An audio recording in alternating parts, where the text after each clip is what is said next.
Welcome sa Tinig ng Bayan! Boses ng masa para sa masa! Kung gusto mong marinig ang totoo, like, share at subscribe ka na! Magandang araw mga katinig ng bayan. At ngayon tatalakayin natin itong napakainit at kakaibang issue tungkol kay dating Pangulong Rodrigo Duterte na nanalo bilang mayor ng Davao City kahit siya raw ay nakakulong ngayon sa ICC.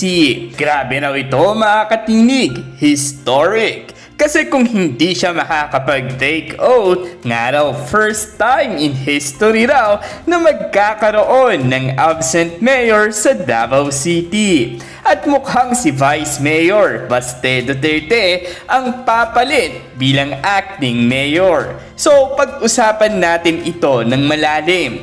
Ano bang legal implication nito? Posible bang maging mayor si PRRD kahit nakakulong? O paano ang pamumuno ng Davao City? At ano ang tingin ninyo dito mga katinig? Galing po ang balita natin sa Inquirer.net. Ayon sa kanilang report, kung hindi raw makakapag-take oath si dating Pangulong Duterte hanggang tanghali ng June 30, si Baste Duterte umano raw ang uupo bilang acting mayor ng Davao City. Sabi nga raw ni Vice President Sara Duterte, wala raw siyang alam kung anong plano ng kanilang ama at mga abogado. Hindi raw nila napag-uusapan ito bilang pamilya dahil baka expected na raw na hindi siya makakadalo dahil nga sa pagkakakulong niya. At ito ang interesting part. Kung si PRRD daw ay gustong makapag-take oath, dapat daw ito gawin sa harap ng consular officer ng DFA representing the Philippine government. Pero malaki ang tanong, papayagan ba siya ng ICC na makapag-oath? Kung hindi raw talaga siya makapag-take oath, magiging acting mayor si Baste Duterte nga raw. Mga katinig, una sa lahat, grabe talaga ito. Isipin nyo, isang mayor-elect, dating pangulo pa na hindi makaupo kasi nakakulong. Historic talaga. Hindi lang ito balitang lokal, balitang pang world news talaga ito. Pero ang tanong, bakit siya tumakbo kung alam niyang nakakulong siya? Ang iba nagsasabi, baka gusto niyang ipakita na may suporta pa rin siya sa Davao. At hindi mo rin may kakaila, landslide raw ang panalo niya sa Davao City. Overwhelming daw talaga. Pero legally speaking, mahirap ang sitwasyon. Ang batas kasi malinaw, kailangang makapag-take oath ang isang elected official bago siya formal na makaupo. Kung hindi, parang vacant ang posisyon. Kung nakakulong siya sa ibang bansa, paano makakapag-oath? Dito na papasok ang tanong. Papayagan ba siya ng ICC?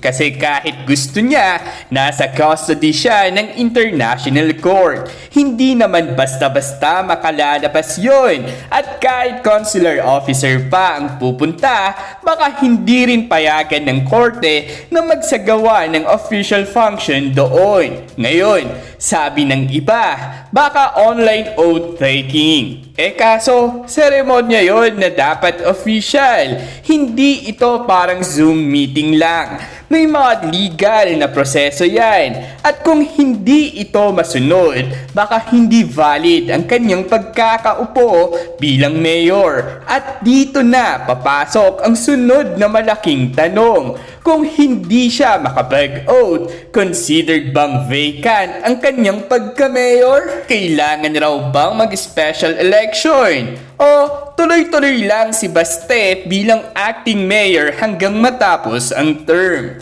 Napakalaking usapin ito para sa governance ng Davao City. Ngayon, ang sinabi ni VP Sara Duterte, wala raw silang napag-uusapan tungkol dito bilang pamilya. Ang sabi niya, maybe it was already expected because his situation right now. So parang tinatanggap na nila na hindi talaga makakapag-oath si PRRD. At ang plano, automatic, acting mayor nga raw si Baste Duterte. Sa tingin ko, practical ito. Kasi kung hindi makaupo si PRRD, dapat may leadership na tuloy-tuloy sa Davao. Hindi pwedeng walang mayor. Pero kahit si Baste, acting mayor, hindi mo rin maikakaila na si PRRD pa rin ang political influence sa lungsod. Parang si Baste lang ang uupo sa mesa. Pero si PRRD pa rin ang bumubulong kung anong gagawin. Ganon kalakas ang impluensya ng dating Pangulo sa Davao City. Pero mga katinig, malalim ang epekto nito. Bakit? Una, pananaw ng mga botante, nanalo si PRRD ng landslide. Ibig sabihin, gusto pa rin siyang mayor ng mga tao. Pero kung hindi siya makaupo, baka may mga sumama ang loob. Baka isipin nila, sayang lang ang boto nila.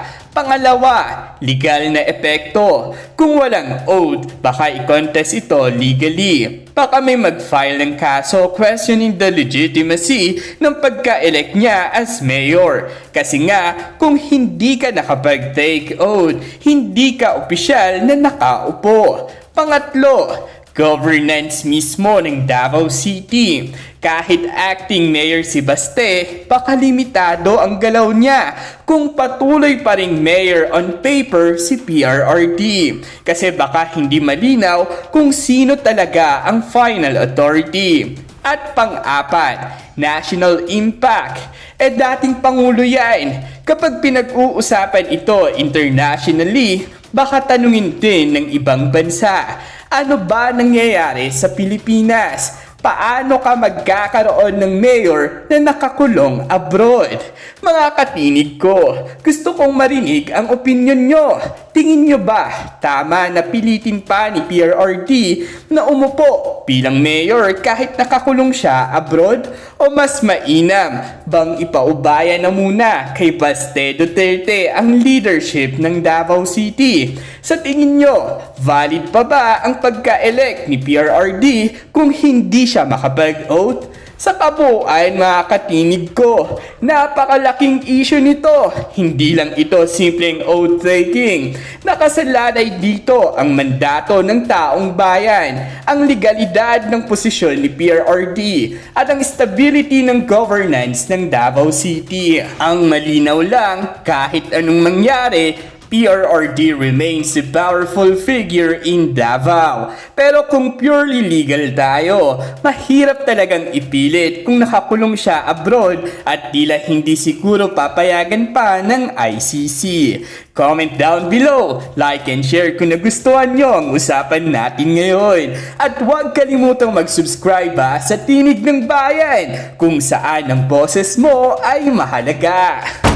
Samantala, sari-saring komento nga rin ang tumalabas mula sa mga netizens patungkol sa isyong ito. Sabi pa nga nila, sobrang pasakit tiniis ni Tatay Digong sa kamay ng ICC at ng mga taong nagkanulo sa kanya. Praying for his strength and health malampasan mga pangyayari. Let's hope for his freedom.